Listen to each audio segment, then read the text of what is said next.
Hi everyone, Grandmaster Ben Finegold here.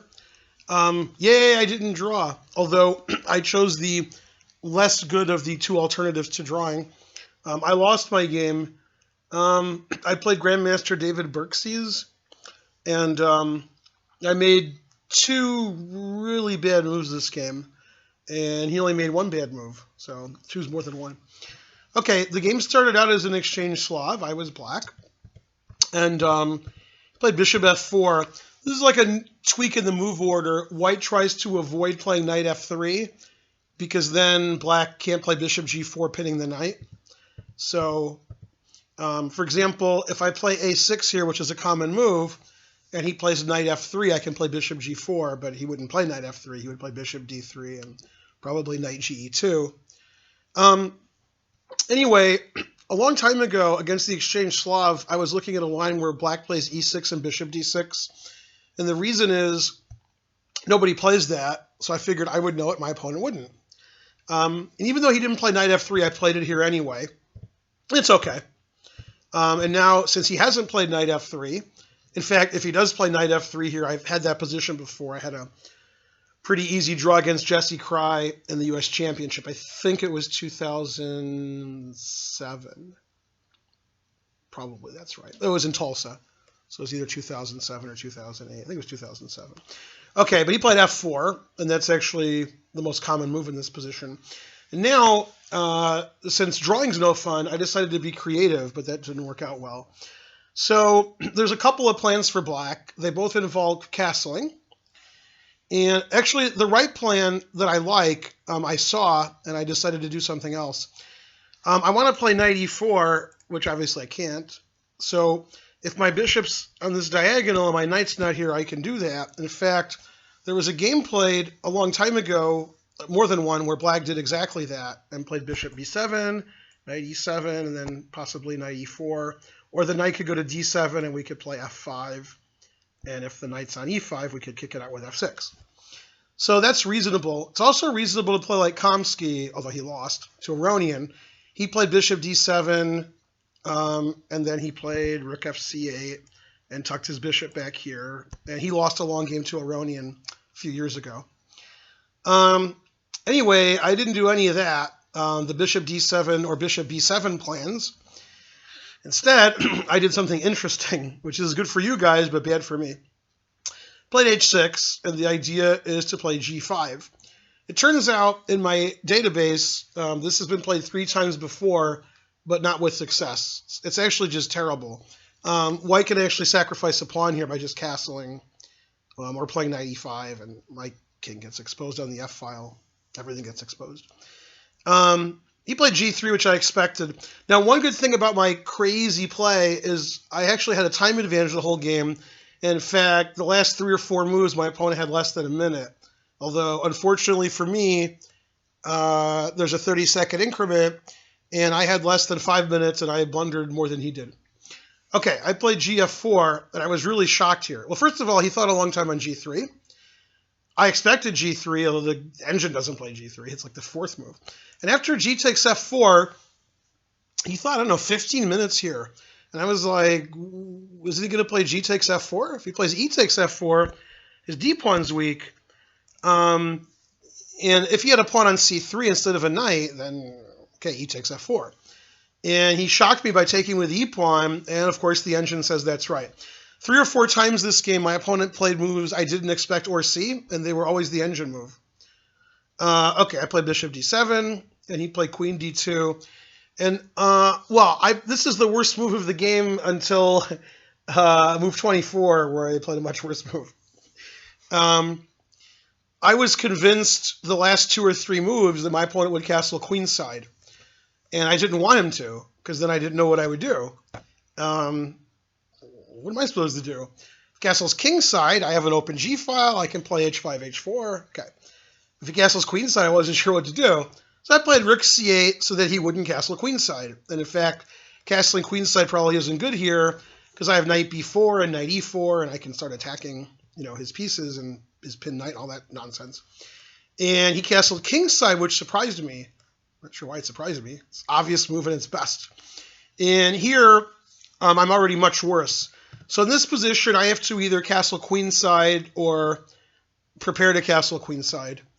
Can also play king f8, king g7, although that's slightly suspicious. And after castling queenside, I can play king b8, and if my opponent castles queenside, that's fine. If he castles kingside, I could try to opposite side attack him and see what happens. And after a move like a6 or long castle, black is probably worse by about 0.5. Anyway, rook c8's terrible. Okay, h5 is also a bad move. I should play probably king f8 here, and then king g7, and just much worse. +1 for white, I would say. h5 is just awful. I saw f5, and I underestimated it. I thought since he's getting all kinds of attack, I'm getting the e4 square and an extra pawn, it's worth it. But I realized after he played it that I'm just crazy. So I have to take, and he played really well here. He played knight b5, attacking my queen.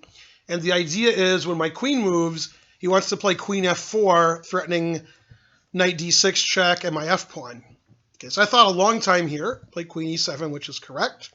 He played queen f4, which is correct. And I actually am less worried about losing the exchange than losing my f-pawn. If it was his turn here, well, winning the exchange wins. But taking my f-pawn, the material's equal, and I'm just getting crushed. So I played knight e4, sacrificing the exchange, because I thought I had to. Computer agrees. Takes, and knight d6 check. And I want to play king d8 so I can take with the king on c8, but I can't do that, because if I play king d8, then he can just take on b7 with check. And I have to go back, and then he can do it again. And now I don't want my king on c8. So that would be just silly. Okay, so I played king f8. And now I was shocked. I thought he'd probably take my rook, and he might move his knight on f3. And he played a move I didn't look at all. And when he played it, I was like, what? That's no good. And the engine says it's best. So I guess it's good that I lost this game. My opponent played a lot of good moves. Played rook a e1. And it actually is more important for him than winning the exchange and leaving me all these nice pawns is to take all those pawns. So he's pinning my e-pawn. I can't take his knight. And if he had his druthers, he would just take all my pawns. Knight takes a5 and take on e4. And I'm down material and getting mated. So I thought a long time here, and I played a move that's not very good. I should play knight b4, which was the other move. I almost played that. And the idea, obviously, is to play knight d3. And computer says white's maybe like 1.9 ahead, something like that. It's tricky, but obviously with my king on f8 and my pawns all weak and his knight on d6 and his rooks all up in my king, it's not good. There's a lot of variations, but I'm too tired to remember what they were. They're just bad for me. Okay, I played rook d8, and he played the only good move. And I underestimated this move. I saw it, but I wasn't worried about it. In fact, it's the only good move. If he takes on f5, then I can just take and take on d4. And I think this is just a draw. I don't think white can win here. White's down a pawn. Should be a draw. Let me turn my engine on for a second and see if it says this is a draw. And it still says white's a little better. Okay, 0.24. I can draw that in my sleep, but probably not when I'm awake. Okay, so I wasn't worried about that. And he didn't play that. He thought a long time and played knight g5, the best move. And now I really thought a long time because he has so many threats. Knight takes f5, either knight takes f7, d5. In fact, I think it likes d5. I think in this position it likes d5. No, is it this position or the previous one? I can't remember.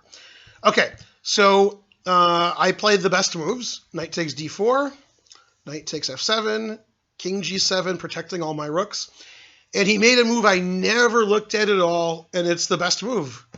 So I thought he would take one of my rooks, but he doesn't have to. He could take one later. He played queen e3, which is a fantastic move. I can't play knight c2, forking his rooks, his queen and rook, as a queen c3 check. Although the engine plays queen c5. They both win. Yeah. And yeah, if I move my knight, he takes everything. There's not really a good square to move my knight. Okay, so I played the best move again, queen f6, taking a long time. And now he blundered his only bad move of the game. I think when he played G3 on move 11, the computer didn't think that was best. And otherwise, he played best. He played really good moves this game. But as a consequence, he had no time on his clock. But there's 30-second increment, so there's always time. And he blundered here. If he plays knight takes d8, the computer says he's +4, about +4. And then the idea is if I take with the queen on d6, rook d1 is annoying. My knight's pinned. Also, I'm down a lot of material. And if I take on d8 with anything, knight takes e. Well, I can't take with the queen because I have to take with a rook. And then knight takes e4 should win pretty easily. Okay, so knight takes d8 was winning very quickly. He blundered with knight takes e4, his only bad move of the game, and I blundered right back. So when he played knight e4, I was thinking, oh, I'm sorry, not when he played knight e4. When I played queen f6, I analyzed knight e4. And I said, okay, I could play queen f7, queen d4 check, king g6. And I said, this is bad, but I don't see a win for him, it's just bad. And that was correct. This is bad, but not winning, just like a little winning, plus 1.1, 1.2.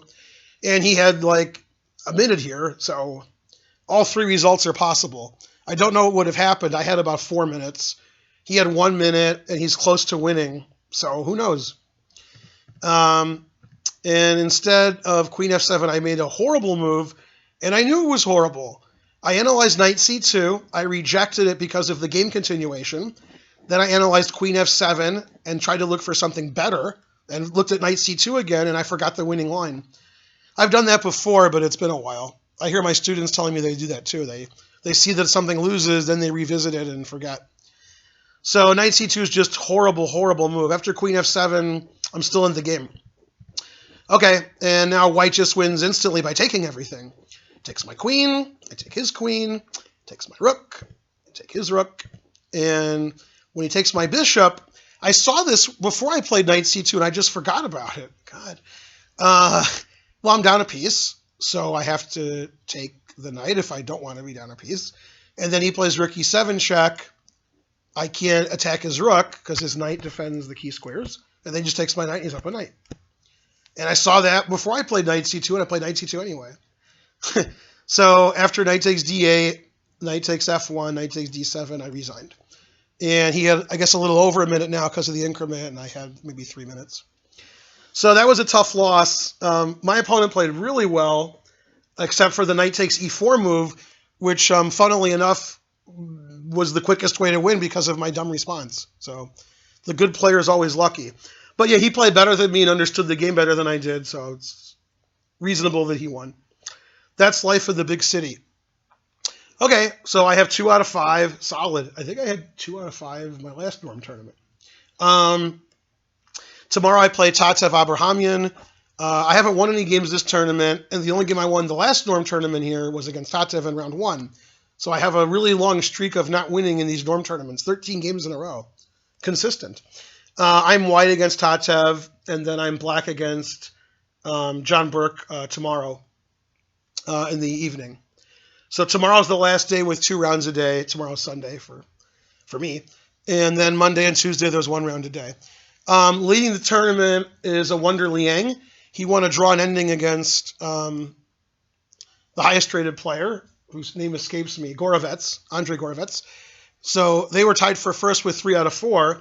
And now a Wonder is in clear first with 4 out of 5.